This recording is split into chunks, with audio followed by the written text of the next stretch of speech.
अगर तुम स्ट्रेस और ओवर थिंकिंग ज़्यादा करते रहोगी तो उसकी वजह से तुम्हारे जो रिवीजन की एफिशिएंसी है वो कम हो जाएगी। यही एग्जाम है, यही मुझे देना है, मैं कब तक डरती रहूँ। साल पर साल बीतते जाते हैं और हम सिर्फ डरते ही रहते हैं। नीट के सिलेक्शन की प्रोसेस अभी से ही शुरू हो चुकी है। हेलो एवरीवन, जैसे कि हमें पता है कि अभी नीट 2023 में सिर्फ कुछ ही दिन बचे हुए हैं, तो कुछ ही दिन जो बचे हुए हैं उसमें मैं कुछ बातें तुम लोगों से शेयर करना चाहती हूँ।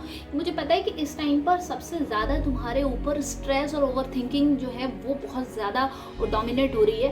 तो देखो, इस चीज़ को समझो कि इस टाइम पे पता है यहाँ पर भी तुम ये सोच रहे हो ना कि तुम्हारा सिलेक्शन के लिए जो एग्ज़ाम है वो 7 मई को ही होगा। ऐसा नहीं है, तुम्हारे सिलेक्शन का क्राइटेरिया अभी से ही शुरू हो चुका है। क्योंकि देखो, उस रेस में जीतने के लिए, उस रेस में बने रहना बहुत ज़रूरी है। और जो स्टूडेंट्स अपने आप को, अपने ब्रेन को इस टाइम पे कंट्रोल नहीं कर पाएंगे, ओवर थिंक ज़्यादा करते रहेंगे, वो पहले ही रेस से बाहर निकल जाएंगे, है ना। तो तुमने जो पढ़ा है वो चीज़ तुम भूल ना जाओ। इस चीज़ के लिए तुम्हें बहुत अच्छे से प्रैक्टिस करनी है।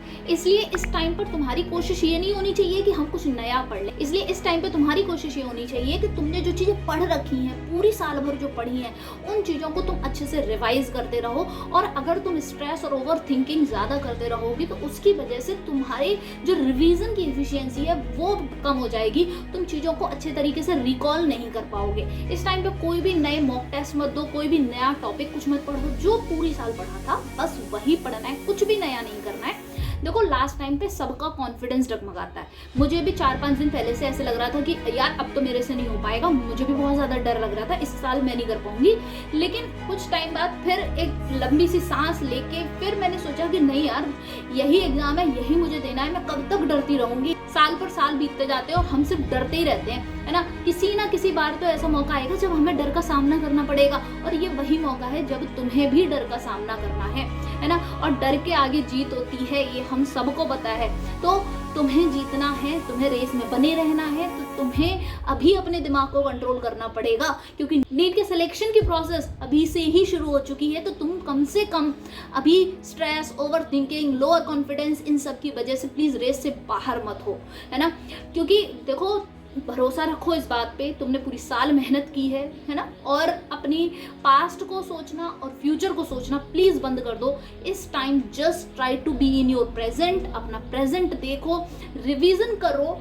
जो भी बायोलॉजी की एनसीईआरटी है, फिजिक्स के फॉर्मूले हैं, केमिस्ट्री के जो तुम्हारे नोट्स हैं, जो भी चीज़ें हैं बस उनको रिवाइज करो। और स्पेशली मॉक टेस्ट और पीवाईक्यूज जो तुमने अटेम्प्ट किए थे, उसमें जो क्वेश्चंस गलत गए थे, उन क्वेश्चंस को ज़रूर से ज़रूर देख के जाना। चाहे अगर अलग अलग पेपर्स हैं, अलग अलग पेजेस पर हैं, तो उनके सबके फोटोज क्लिक करके रख लो, सो दैट कि तुम एक बार में सबका स्लाइड कर करके जल्दी जल्दी रिवाइज कर लो। ये चीज़ ज़रूर करके जाना। क्योंकि मेरे टाइम पे ऐसा हुआ था कि जैसे मेरे कई बार कॉकरोच से क्वेश्चन गलत गए थे, तो मैंने कॉकरोच वाला पार्ट रिवाइज किया था, तो एंड में 2020 वाले एग्जाम में कॉकरोच से क्वेश्चन आया भी था और मैंने उसी वजह से वो ठीक भी कर पाया था, है ना। तो ये वाली चीज़ मैं ज़रूर कहूँगी, रिवाइज करके जाना।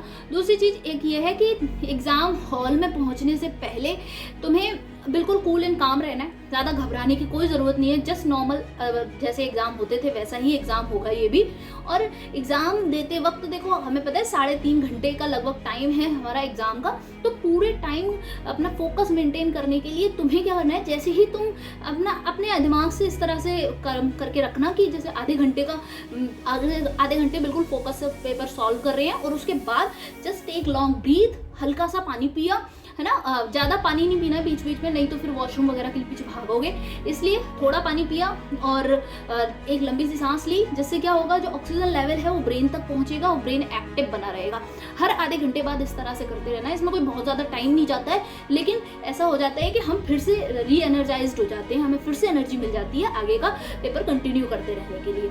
दूसरी चीज़, पेपर करते टाइम कई बार होता है कि हम सॉल्व कर रहे हैं और फिर सॉल्व करते करते हम कहीं और खो जाते हैं, हमारा ब्रेन ही कहीं चला जाता है। तो जब भी ऐसा हो रहा हो तो अपने आप को पिंच कर लेना। उससे क्या होगा कि तुम तुरंत की तुरंत अपनी एग्जाम में वहीं पर आ जाओगे, अपना दिमाग वहीं ले आओगे। नहीं तो ऐसे कहीं खो गए ना तो फिर टाइम चला जाएगा। तीसरी चीज़ तुम्हें ये ध्यान रखनी है कि पूरा जो पेपर है वो एक बार में अटेम्प्ट नहीं करना है। अगर तुम स्टार्टिंग से कर रहे हो क्वेश्चंस को और अगर तुम्हारे 2-3 क्वेश्चन लगातार तुमसे ऐसे हो रहे हैं कि जिनमें तुम टाइम लगा रहे हो, मतलब तुम्हें कॉन्सेप्ट आता है लेकिन थोड़ा सा टाइम लग रहा है, तो उस चीज़ को वहीं पर छोड़ दो और उसको ऐसे स्क्वायर शेप के बड़े से बॉक्स में बंद कर दो और आगे बढ़ जाओ। क्योंकि टाइम टेकिंग अगर क्वेश्चन है तो उसको छोड़ के आगे बढ़ जाना है। बड़े बॉक्स में इसलिए बंद कर देना है ताकि तुम जब दोबारा से वापस से आके पेपर देखोगे तो फिर वो बड़ा सा बॉक्स बना होगा और उसी को जाके अटेम्प्ट कर देना, है ना। तो आगे से अगर करते वक्त क्वेश्चन अटक रहे हैं तो पीछे से पेपर करना स्टार्ट कर दो। कई बार मेरे साथ होता था कि मैं पीछे से पेपर शुरू करती थी तो पीछे से क्वेश्चंस बहुत आसानी से होते चले जाते थे और फिर जो मैंने स्क्वायर में बंद कर रखे थे फिर मैं सेकंड बारी में उन क्वेश्चंस को कर लेती थी, है ना। तो जो कई बार होता है कि हम शुरुआत में थोड़े से नर्वस हो रहे होते हैं, इसीलिए हमें टाइम भी लग रहा होता है, लेकिन जब हम एक बार 15-20 क्वेश्चंस कर ले जाते हैं तो एक कॉन्फिडेंस आ जाता है कि हाँ अब क्वेश्चंस हम कर ले जाएंगे, है ना। तो वो कॉन्फिडेंस फिर हमारे वो जो बचे हुए क्वेश्चंस थे उनको भी करवा देता है, ठीक है।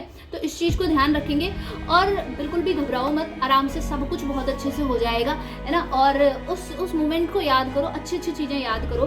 पूरी साल तुमने मेहनत की है, अपने मॉक टेस्ट के मार्क्स को बिल्कुल भी याद मत करो, जो होना था हो गया, है ना। तो कई बार हम मॉक टेस्ट देते हैं तो पूरा रिवीजन नहीं होता है, इस वजह से भी हम मॉक टेस्ट नहीं दे पाते हैं। लेकिन इस बार अभी तुम फाइनल एग्जाम देने जा रहे हो, तुम्हारे पास 3-4 दिन बचे हैं, उसमें अच्छे तरीके से रिवीजन करके जाओ, ठीक है। और सब कुछ बहुत अच्छा होगा। फाइनली तुम्हारे नाम के साथ भी MBBS लिखा होगा, है ना। मुझे जब ये पहली बार नेम स्लिप मिली थी और इस पे मेरे साथ MBBS लिखा था, रियली बहुत अच्छी एक्सपीरियंस था वो। बहुत अच्छा लगा मुझे कि मतलब मेरे नाम के साथ फाइनली MBBS लिख गया है ना। तो ये टाइम तुम्हारा भी आने वाला है ना। तो तुम्हें रेस में बने रहना सबसे पहले ज़रूरी है। ऐसी स्ट्रेस ओवर थिंकिंग और ये लोअर कॉन्फिडेंस की वजह से प्लीज़ रेस में से बाहर नहीं होना है तुम्हें, ठीक है ना। डर के आगे जीत है, इस चीज़ को ध्यान रखना और सब कुछ अच्छा होगा। बिल्कुल नीट का पेपर फोड़ के आएंगे। पेपर बिल्कुल कठिन नहीं आता है, आसान आता है। हमें अपना धैर्य बना के रखना होता है, बस यही हमें चीज़ है जो मेंटेन करके रखनी है। सब कुछ अच्छा होगा। All the best.